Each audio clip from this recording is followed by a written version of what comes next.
This weekend, the White House unveiled the first half of its Israeli-Palestinian peace plan, a $50 billion economic blueprint designed to double Palestinian GDP and create 1 million jobs while not addressing, for now, their political future.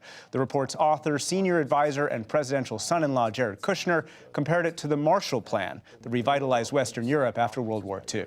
This is a similar notion where you're not just giving people fish like we've been doing here for a long time. You're teaching them to fish, and then you're buying them fishing rods, and you're helping them become something that will be much more sustainable.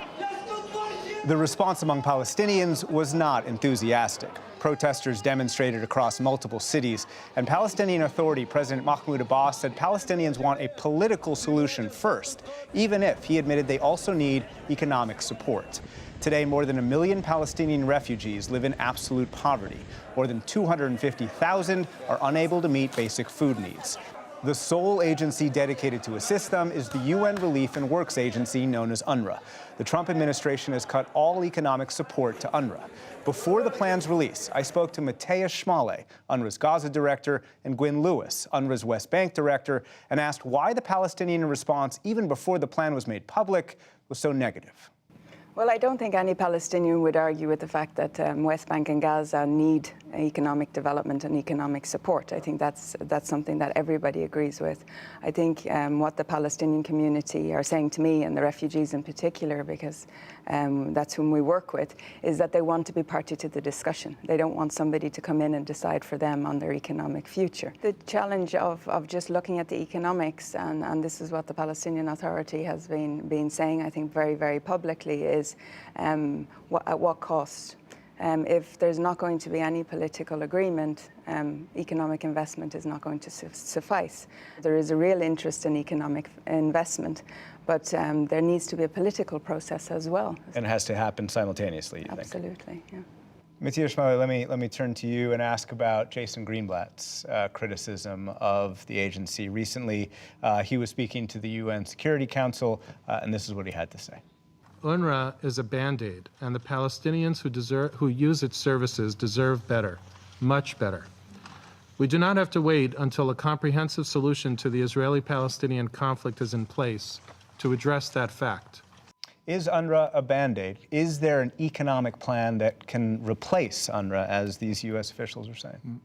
No, UNRWA is not a Band-Aid. What we do in Gaza, where I work, is provide basic education. We run 274 schools, which had 280,000 students in them in the school year that has just finished. I fail to see how providing basic education to very marginalized people is Band-Aid. We run 22 primary healthcare centers, which provide 1 million consultations over each 3-month period. Again, I cannot understand how keeping people healthy is Band-Aid. The reason is because of political failure. What the refugees need is a solution, a just solution, in the form of a country they can call their own. And in Gaza, UN's warned that Gaza would be unlivable by 2020, 52% unemployment, 67% youth unemployment, 13 hours of power cuts every day. It seems like the trends are going in the wrong direction. How do those get fixed? It's already unlivable for the 52% who are unemployed. What's livable about living in a place that's cut off from the rest of the world with little or no chance to find a decent job? Now, how can this be fixed? I think one clear thing that needs to happen is to ease or lift the blockade. You cannot have a thriving economy in a place of 2 million people that is cut off from the rest of the world. And of course, there also needs to be good governance inside Gaza in terms of those people who control Gaza. Can Hamas provide good governance?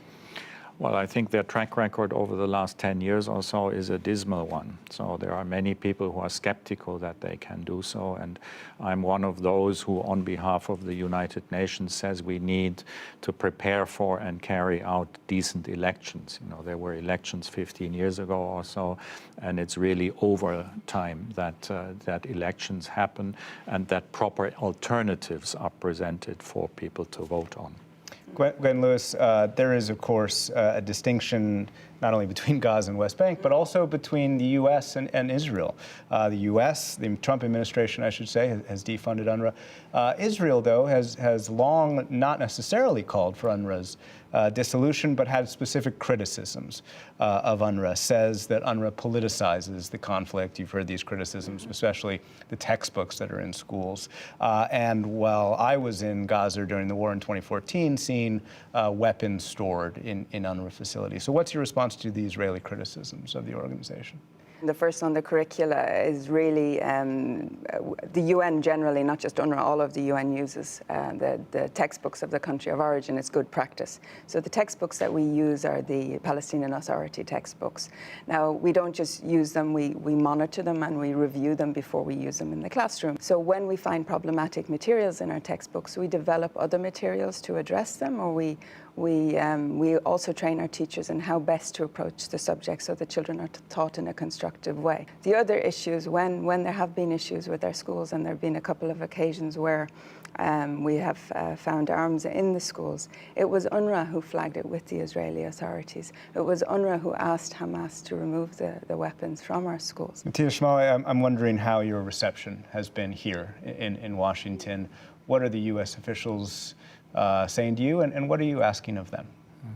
We didn't come here thinking we'll get checks written anytime soon, but we see it as important to maintain this relationship. The United States consists of many people, and we should not just be led by those people who are currently running the White House. We have met many people who are very sympathetic to the plight of Palestine refugees, and so yes, the message I will give them is one of cautious optimism that at one point we may be able to rebuild this partnership. Mattias Schmale, Gwyn Lewis of UNRWA from Gaza and the West Bank, thank you very much. Thank you. Thank you.